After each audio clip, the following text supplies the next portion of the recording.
Late last year, the Supreme Court overturned a century-old Montana law that prohibited corporate spending in the state's elections. In the Montana case, the Supreme Court had the chance to revisit its deeply flawed 2010 decision in Citizens United. But despite the urgings of members of the court itself and a public shell-shocked by the recent torrent of unregulated corporate expenditures, the court chose instead to double down and reaffirm the conclusion of Citizens United that corporations are people, at least as far as the First Amendment is concerned.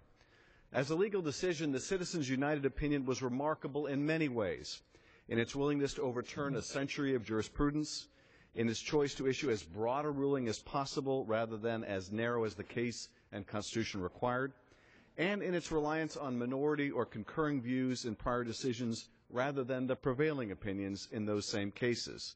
As Justice Stevens pointed out in a striking dissent, nothing had really changed since prior controlling case law except the composition of the court itself. So much for stare decisis. But what stood out most about Citizens United was not the court's legal reasoning, but its staggering naivete, as the court confidently declared, quote, "We now conclude that independent expenditures, including those made by corporations, do not give rise to corruption or the appearance of corruption."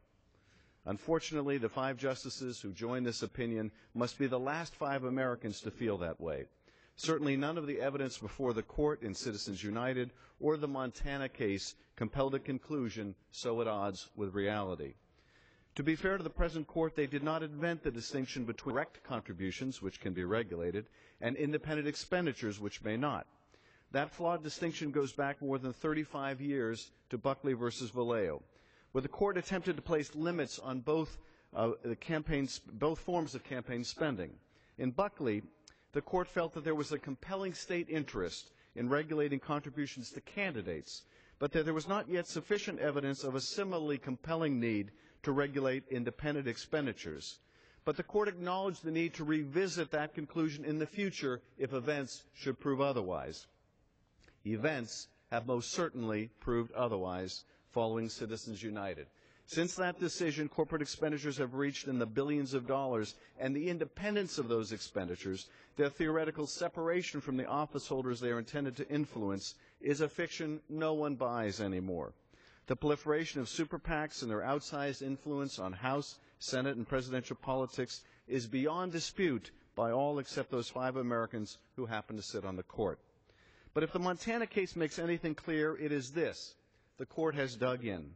No amount of unrestrained spending, no appearance of impropriety, no actual corruption of the system is likely to dislodge this newly entrenched precedent from the threat it poses to our democracy. Regrettably, a constitutional amendment is required for that. Fortunately, one of the nation's preeminent constitutional scholars, Harvard Law professor Lawrence Tribe, has drafted one which I have introduced as H-Res 31. It provides simply, "Nothing in this Constitution shall be construed to forbid the Congress or the states from imposing content-neutral limitations on private campaign contributions or independent election expenditures." The amendment also allows but does not require public financing of campaigns when states choose to enact such laws, providing, quote, "Nor shall the Constitution prevent Congress or the states from enacting systems of public campaign financing, including those designed to restrict the influence of private wealth by offsetting campaign spending or independent expenditures with increased public funding." The tidal wave of independent expenditures creates an unmistakable appearance of impropriety, and over time it cannot help but corrupt. The court, having failed to bear witness to these debilitating changes since Buckley, the people have the power to act.